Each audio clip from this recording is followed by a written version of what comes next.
O Observatório dos BRICS e das Relações Sul-Sul, órgão adjunto ao NEGI, da Universidade Federal da Integração Latino-Americana, tem prazer em apresentar a prosa dos BRICS.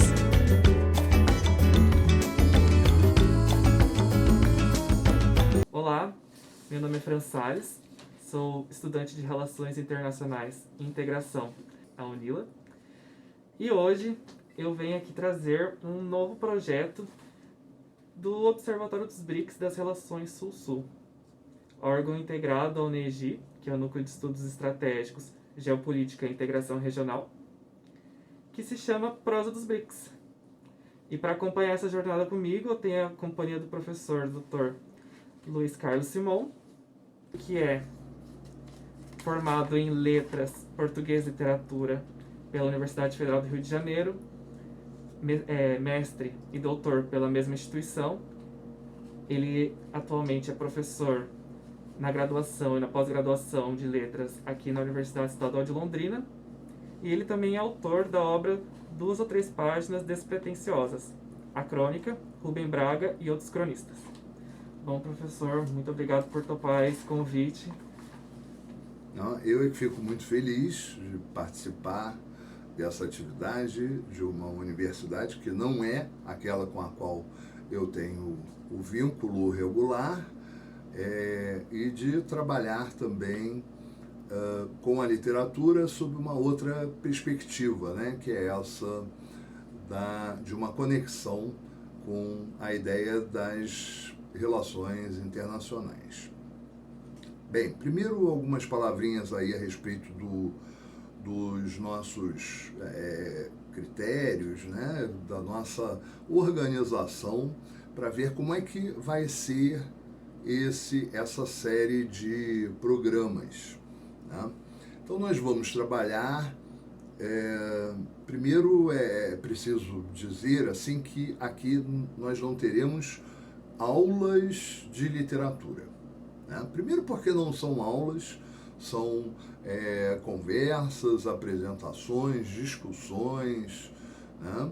Segundo, porque nós não vamos trabalhar aqui com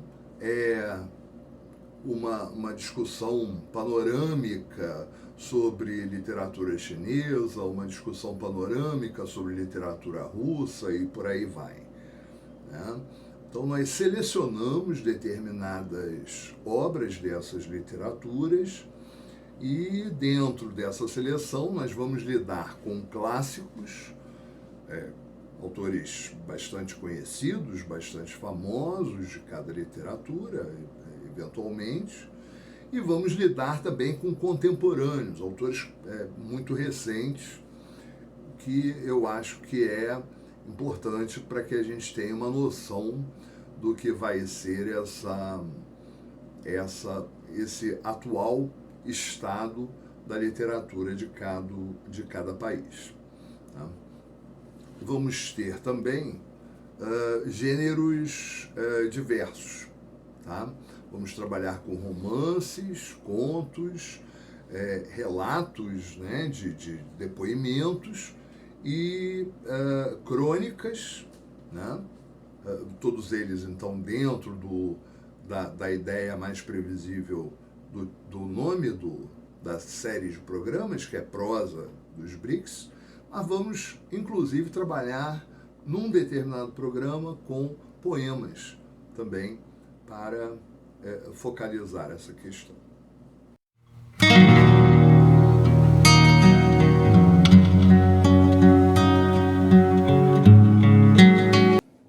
Para darmos início ao projeto, nós trazemos uma obra chinesa, O Problema dos Três Corpos, de Cixin Liu. No Brasil, o selo que traz o livro é a Suma, que é parte do grupo Companhia das Letras. E para começar a abordar o livro, acho que é necessário apresentar primeiro o autor. Bom, Cixin Liu nasceu em 63, em Shanxi, na China. Ele é formado na área de engenharia e trabalhou na área antes de se tornar escritor. Ele venceu 9 vezes o Prêmio Galaxy, que é o prêmio de maior prestígio de ficção científica na China, e se tornou o primeiro autor não anglófono a ganhar o Prêmio Hugo, da World Science Fiction Society. O Problema dos Três Corpos é a primeira obra de uma trilogia, que se segue por A Floresta Sombria e O Fim da Morte, sendo que O Fim da Morte também foi finalista do Prêmio Hugo. Bom, falando um pouquinho mais sobre o Problema dos Três Corpos. A obra é dividida em 3 partes: Primavera Silenciosa, Três Corpos e O Ocaso da Humanidade. A temporalidade do livro parte desde a Revolução Cultural Chinesa até os dias atuais. O bacana também é que, de acordo com o decorrer da obra, nós não temos apenas um personagem principal, a gente tem vários personagens que se destacam. Bom, neste sentido, a obra começa com Ye Zhetai, que é um físico, passa por Ye Wenji, que é filha de Ye Zhetai, e ela é astrofísica, e chega a Wang Miao, que ele é um pesquisador na área de nanotecnologia. No decorrer da obra, a gente também tem várias localizações que existem no mundo real, como a Grande Cordilheira Qinghai, Xangai, e alguns congressos também que o autor traz na obra realmente aconteceram. O bacana também da obra é que nós começamos com grandes debates da ciência e chegamos num ponto que os personagens eles questionam quais são os limites da ciência e também os limites do que é real e o que é fruto da imaginação deles.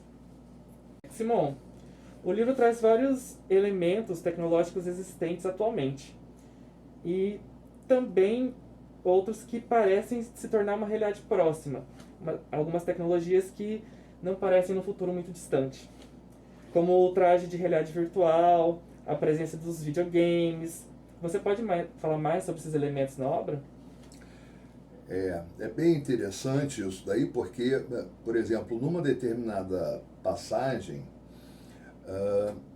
o que vai acontecer é que a personagem do Wang Miao compara uma outra personagem, que é uma física, a Shen Yufei. Ele compara Shen Yufei a uma tela preta de DOS, né? Que é aquela tela que fica ali piscando, tudo, que é uma coisa antiga, talvez algumas pessoas mais novas nem conheçam aí o que é essa tela, né? Então, isso daí é uma coisa muito curiosa, né? Porque ele já está comparando, ele já faz essa comparação com uma personagem, quer dizer, o humano comparado a uma tela de computador. Isso já aponta para uma espécie de grande importância que o computador, que a computação como um todo, que o mundo virtual adquire dentro da contemporaneidade, dentro da obra, né? Existe também um jogo, né, virtual, que é o jogo Três Corpos, que ocupa assim diversas páginas. Eu, num determinado momento, cheguei a pensar em contar essas páginas. Depois eu desisti, porque são vários capítulos dedicados a ele. No miolo do romance, você tem assim quase que um capítulo para jogo e um capítulo para o que seria, né, a vida real ali, né? Então, esse jogo virtual, ele também é bastante importante porque ele vai despertar muita atenção das personagens e, à medida que o romance avança, a gente vai perceber que esse jogo não é um mero jogo, não é um recurso bobo, simples. Não, ele tem uma vinculação muito grande com os fatos que vão ser narrados dentro do romance, tá? Então, quer dizer, nesse sentido, o mundo virtual é uma marca, né, das nações, né, a marca do romance, e é, ao mesmo tempo, uma marca das nações em desenvolvimento. E a China está, assim, longe de se distanciar dentro dessa realidade, né, dessa força que o mundo virtual vai adquirir. É interessante isso também, né? Porque nessa semana na China teve um evento em que vários drones se juntaram, formaram um QR Code que, se as pessoas apontassem a câmera para esse QR Code, tinham acesso a um jogo. Então eu acho super bacana que a obra traz essas realidades que estão cada vez mais próximas do nosso dia a dia. Um ponto também bacana de destacar é que os personagens são majoritariamente cientistas, né? E trazem o debate da importância da pesquisa. Nos conte mais um pouquinho sobre a trajetória de Ye Wenji e Jiang Weining. Tá. Bem, na primeira, eu considero a pesquisa e ciência dois elementos muito significativos, né? Muito expressivos dentro do romance. Né? É lógico, quer dizer, antes de qualquer outra coisa, é preciso que a gente considere que esse romance é aquilo que normalmente a gente chama de ficção científica. Né? Então, que é uma espécie de uma das subdivisões dos textos ficcionais em literatura. Né? No entanto, o que vai acontecer é que o autor, né, Cixin Liu, ele traz esse mundo da ciência para dentro do romance. Né? Ele vai ingressar no romance e ocupar um espaço. Né? Como você bem falou agora há pouco, diversas personagens do romance são cientistas, são pesquisadores, são envolvidos com essas práticas. Né? Então aí eu acho que tem várias passagens marcantes para a gente pensar. Né? Então lá no iniciozinho do romance, né, a Ye Wenjie, que já tinha na ocasião assistido, né, a morte do pai, né, que é o Ye Zhetai, ela recebe uma oferta para ingressar na Costa Vermelha, que é um projeto e, ao mesmo tempo, um prédio muito imponente lá, né, uma sede de pesquisas cercada por sigilo. Né? Essa oferta é feita pelo Yang Weining, que mais tarde viria a ser o pai, o marido, né, da Wenjie, né? E ele já diz, né, quando ele faz a oferta, ele diz que se ela entrasse, talvez nunca mais saísse de lá. Essa é uma coisa assim, chave, porque ela é forte, né? Tem uma presença muito forte. Né? Aí o que acontece? Ele está disposto a esperar uma resposta, né? Para que ela não dê uma resposta imediata ali, e ela, no entanto, aceita a oferta imediatamente, né? Se declarando disposta a ficar lá para o resto da vida. Esse para o resto da vida é literal, é um trecho do romance. Né? Então, isso daí já aponta uma espécie de uma familiaridade muito grande com o mundo da ciência e com o mundo da pesquisa. Né? Quer dizer, é como se esse ingresso na Costa Vermelha fosse também uma espécie de destino inevitável da UNGE, no sentido de ser um ambiente próximo daquele dentro do qual ela vivia com o pai, né? E tudo mais, né? Então, isso daí já exalta a própria figura da ciência.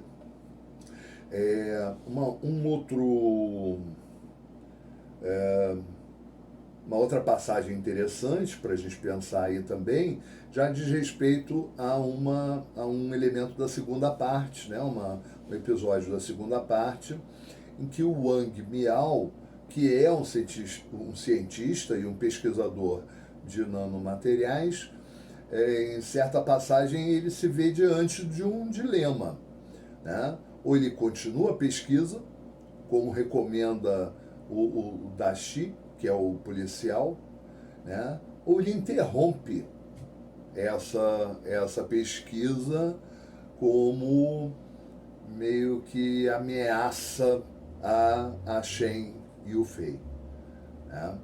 Então essa ideia, continuar ou parar a pesquisa, passa a ser assim um componente até dramático dentro do desdobramento do romance. Sim, essas passagens em que os personagens se veem intrigados em continuar o que eles sentem que contribuem e a questão da vida própria aparece muito no texto, né? A questão da seguir o progresso ou se distanciar para manter sua integridade. Eu acho isso muito interessante. E lendo o livro, né, você falou agora do Dashi. O Dashi é um dos personagens que mais chamam a atenção. Ele é apresentado ao leitor como um policial de certa forma bruto, de certo desprezo pelos cientistas, como no começo que ele é apresentado, ele aparenta ter esse desprezo, mas ele ao longo da trama é fundamental. O Dashi é muito interessante porque é um personagem responsável assim por dar um toque de humor ao romance, né? Existem passagens engraçadas, né, com o Dashi, e num determinado momento, né, ele meio visto até talvez como ignorante, talvez, inicialmente pelo Wang Miao, tudo, num determinado, à medida que o tempo passa, né, que as ações aí transcorrem, ele vai dizer para o Wang Miao aquilo que ele considera que está acontecendo e que é uma chave e que é também um motivo para a inclusão dele no processo. Porque o que acontecia é que havia o suicídio e algumas mortes suspeitas, misteriosas, de determinados cientistas. E ele, no momento, ele chega e diz que acha que existe um plano, que era, né, e aí eu vou ler um trechinho aqui, um plano para danificar complexos de pesquisa científica, assassinar alguns cientistas e enlouquecer e levar outros, como você é o Wang, ao suicídio. Mas o objetivo principal é desorientar os cientistas até que vocês pensem que são ainda mais ignorantes do que as pessoas comuns. Quer dizer, nessa fala do Dashi, e essa fala já não tem mais nenhum humor, ele está falando de uma coisa muito séria, né? Você tem essa ideia de colocar a ciência como uma questão central, né? Dentro de uma questão central. É algo que a gente está vivendo plenamente, né? Inclusive dentro do nosso contexto brasileiro aqui. Professor, durante a obra a gente vê que é um embate entre teoria e ideologia, principalmente na primeira parte do livro. Nos conte mais sobre como que esse embate influenciou a trajetória dos personagens. Tá. É bem interessante para a gente pensar, porque essa questão do ideológico é algo muito presente, é muito significativo, né? Obviamente, eu não vou entrar em detalhes sobre isso, mas sobre a história chinesa recente é muito marcada por esses questionamentos ideológicos, e isso daí, obviamente, vai se encadear um pouco com as questões relacionadas aí a um sentimento nacionalista, né? Que é o que vai acontecer, né? Então, o romance ele se inicia nos anos 1960 e vem até os dias atuais. Não há muita precisão nisso dentro do romance, mas alguma coisa aí em torno de 2010, né? O que é uma coisa curiosa, né? Porque transcende a data de publicação do próprio romance, né? O romance foi escrito em 2006, né? Vejam, em 2008 que ele é premiado, ele recebe o prêmio, né? O que o Franz falou, que é o prêmio Hugo, né? Lá da Academia de Ficção Científica, né? Então, vejam, nesse sentido, assim, lá nos anos de 1960, o pai de Wenji é interrogado num tribunal, né, onde as forças do poder autoritário da época queriam que ele negasse Deus e que ele criticasse as religiões. Zetai, no entanto, resiste a isso, né? Ele se apega a como a ciência se manifesta sobre essa questão das religiões e de Deus, e esse apego, né, essa ideia, essa resistência de Zetai acaba levando à morte, né? Nós tínhamos combinado de não dar spoiler, mas isso é o começo do romance, não se preocupem, tá? Bem, poucos anos depois, o Engie revê Yang, né? Como já falei antes, né?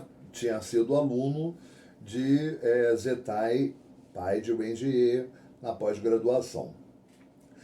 E nessa ocasião em que ela reencontra Yang, ela lembra de uma frase do Yang aluno, né, do Yang estudante. E a frase é a seguinte: é fácil cometer equívocos ideológicos com a teoria. Né? Então, esse é um dado muito importante, né? Porque diz respeito a essa noção da ideologia num determinado contexto, que é ainda lá o contexto dos anos 1960. Né? Ainda dentro desse período, mas não mais nessa parte do romance, isso é um miolo do romance, bem assim, meados do romance, existe uma referência ao acesso a um relatório do projeto Costa Vermelha que teria sido elaborado. Né? Nesse relatório, né, existem instruções da liderança central chinesa que revelam a preocupação com o risco de monopólio de outras nações. E aí é muito interessante, porque dentro do relatório existe uma citação literal aos Estados Unidos e existe também ainda a citação à União Soviética. Sim, Né? vale lembrar que a segunda parte se passa nos anos 60 e nessa época, era a época de Guerra Fria, o mundo era dividido numa ótica bipolar, segundo alguns internacionalistas. E aí a questão da China é tentar não se submeter tanto a esse centro bipolar. Então, fazer um esforço na base para que não tenha esse monopólio da parte da União Soviética e nem dos Estados Unidos. E aí a grande questão que estava em jogo era a comunicação com os extraterrestres. Essa é a grande questão. Né? E aí, dentro do relatório, existe ainda esse destaque, que é a necessidade daquilo que os autores do relatório consideram uma imagem completa da sociedade humana. E essa frase ainda é complementada. Não é possível saber a verdade ouvindo apenas um dos lados. Tá? Então a China se coloca como uma terceira via dentro desse quadro, né, de uma certa polarização, de um período marcado por essa polarização. Né? E isso daí vai aparecer. E, enfim, há duas outras passagens também, mas eu acho que eu vou encurtar um pouco essas ideias para não ficar aí tão longa essa parte. Né? Uma diz respeito ao texto da mensagem chinesa enviada a essas civilizações extraterrestres. Eu acho que é uma passagem aí bastante interessante também para a gente pensar, né? E outra que é uma determinada reunião, não vou entrar muito em detalhes, porque aí sim o risco de spoiler aumenta, que é uma determinada reunião com militares de diversas nações. Né? E aí a gente fica meio dividido, né? Quer dizer, como é que a gente vê essa reunião? A gente vê essa reunião como um clichê típico dos filmes, principalmente os filmes norte-americanos, né? Muitas vezes aí baseados em personagens, em invasões extraterrestres, coisas do gênero, ou a gente de repente interpreta essa reunião como uma espécie de utopia, né? De uma união tantas vezes questionada ao longo do próprio romance. É bacana também que a obra, além de se embate teoria e ideologia, a gente tem debate entre figuras científicas históricas. Essas figuras históricas, elas aparecem como personagens do jogo Três Corpos.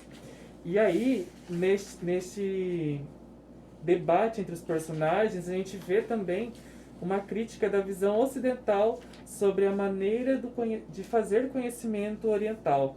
Esse também é uma crítica muito bacana, né?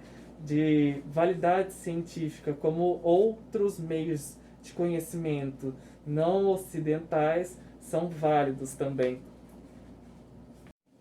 Bom, agora a gente chegou à terceira e última parte da obra, né, que chama O Caso da Humanidade. Esse é o caso no sentido de apocalipse, e o bacana é que essa ideia de apocalipse vai muito além do fim da humanidade.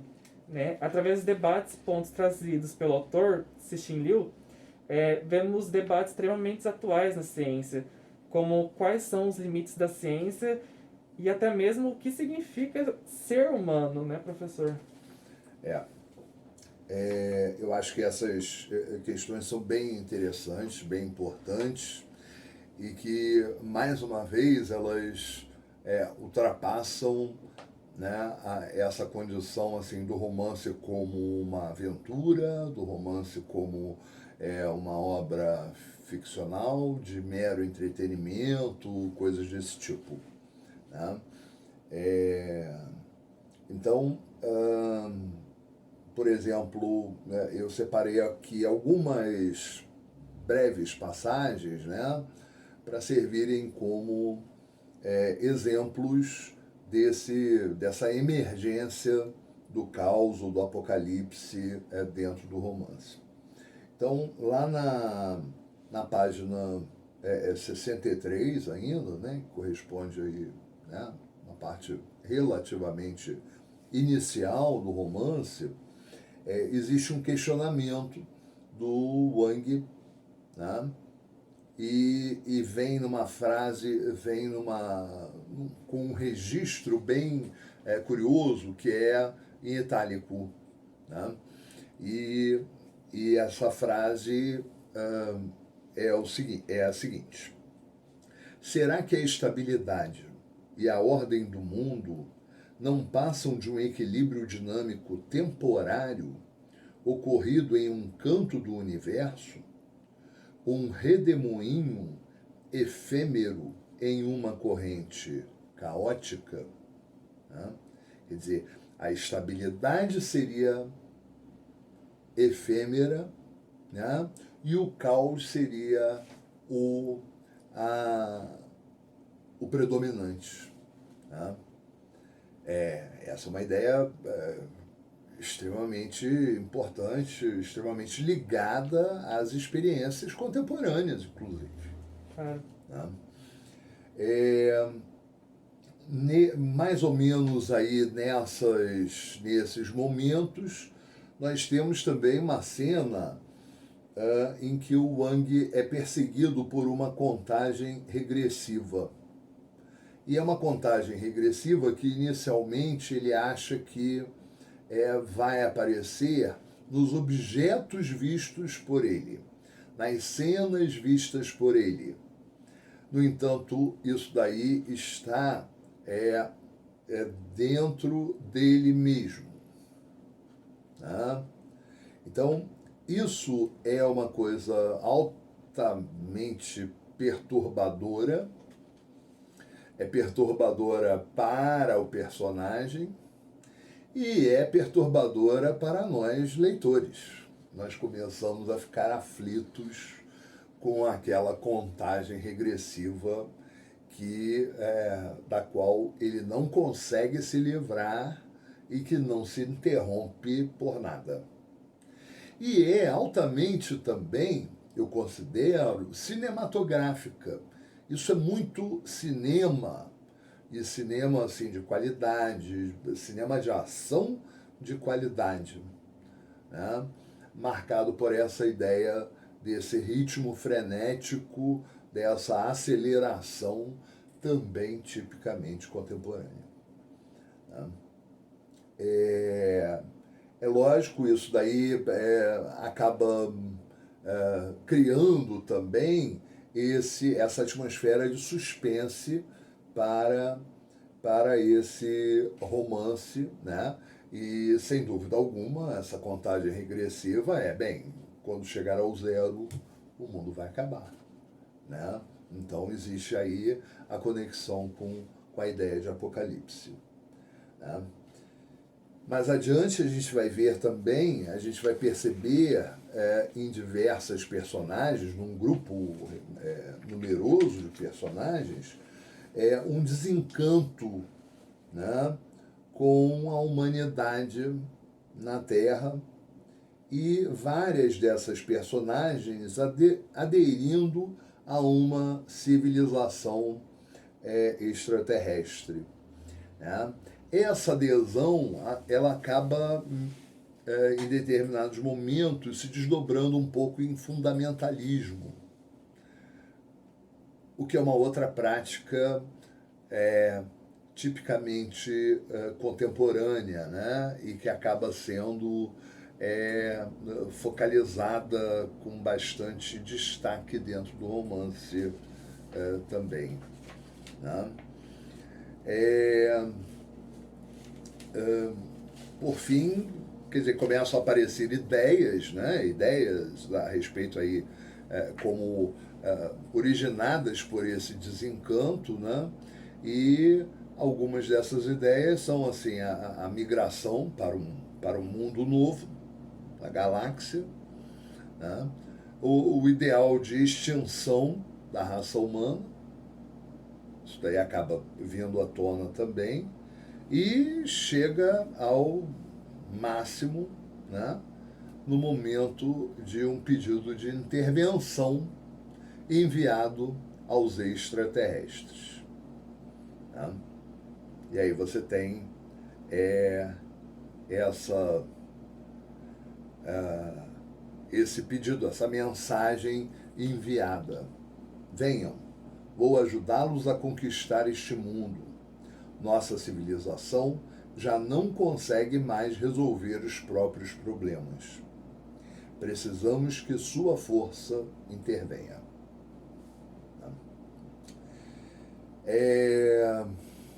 Bem, nós não vamos acabar, né, com esse tom apocalíptico. A ideia não é essa, né? A ideia é fazer com que, provavelmente do próprio romancista, né, também, é a ideia de despertar uma reflexão sobre esses sentimentos, sobre esses estados de espírito, né, tão fortes, né, nas nossas experiências contemporâneas. Né? E aí, quer dizer, é o caso da gente pensar também como será que esse sentimento é recebido, né, pelo extraterrestre, né? Quer dizer, talvez a ideia seja a de que o nosso planeta é justamente um paraíso. Pode ser. Né? Bem, só para finalizar, eu acho que é importante a gente ainda destacar que o problema dos três corpos, então, é um romance, como eu falei já, mas não aprofundei tanto nisso, é um romance que pode ser lido como ficção científica. Né?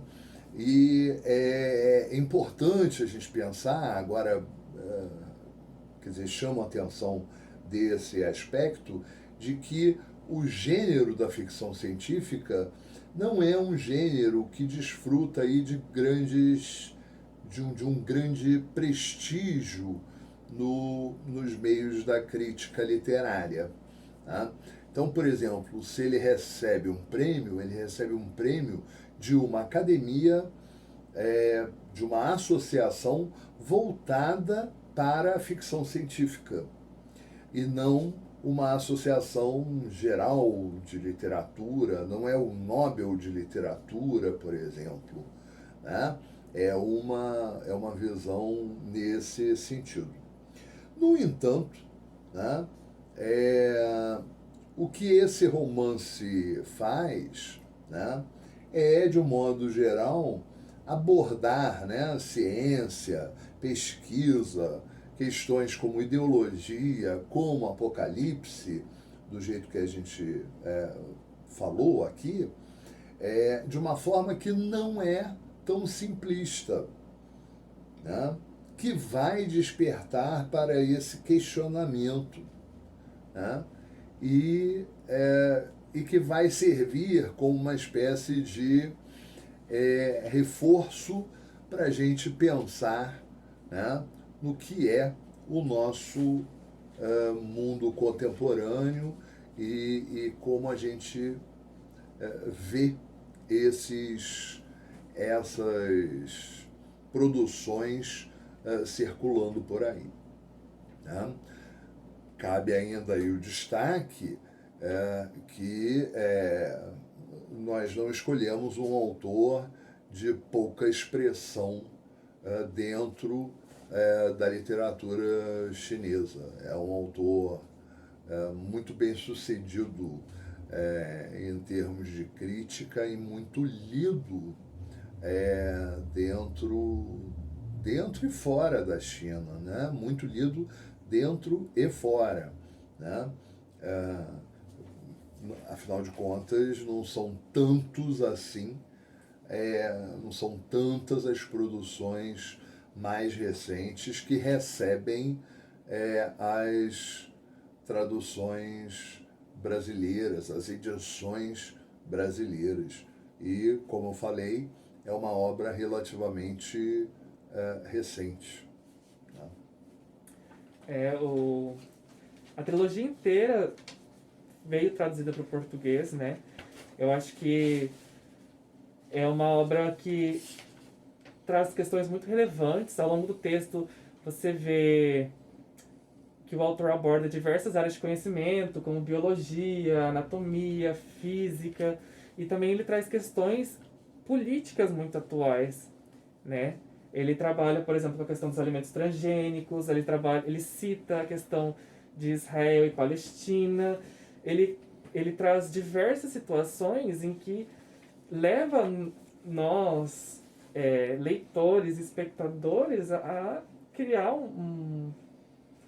uma reflexão extra ficcional. Não sei se existe essa palavra, professor, me corrija se eu esteja errado. Mas que ele traz essas reflexões atuais e extremamente importantes de serem refletidas por nós. Ele desperta essa curiosidade e essa importância para temas relevantes. Bom, acho que o episódio de hoje seria isso, né? Esperamos que vocês tenham se interessado mais pela obra, que vocês leiam a obra. Também agradecer mais uma vez ao professor Dr. Luiz Carlos Simão por topar este projeto conosco. Obrigado, professor. Para mim foi um prazer, Franz, participar do projeto e em breve estaremos juntos novamente aí com uma outra literatura. Bom, pedir para vocês também nos seguirem nas redes sociais. Aqui no Instagram nós somos o @Observatório dos BRICS. Também estamos presentes no Twitter, OBS BRICS. Também contamos com um site, Observatório dos BRICS. E lá vocês podem acessar diversos materiais acadêmicos e não acadêmicos, notícias e também conteúdo sobre eventos. Então fiquem atentos a essas redes sociais. Este episódio também ficará disponível através da plataforma de podcast, né, no nosso canal no Spotify, e também será disponibilizado no nosso canal do YouTube. No YouTube nós estamos localizados dentro do canal do Neji, então só digitar lá Neji no YouTube e vocês vão encontrar a gente. No Spotify nós somos o Grande Jogo Geopolítico. E obrigado mais uma vez, professor. Obrigado vocês. Se cuidem muito e até o próximo episódio.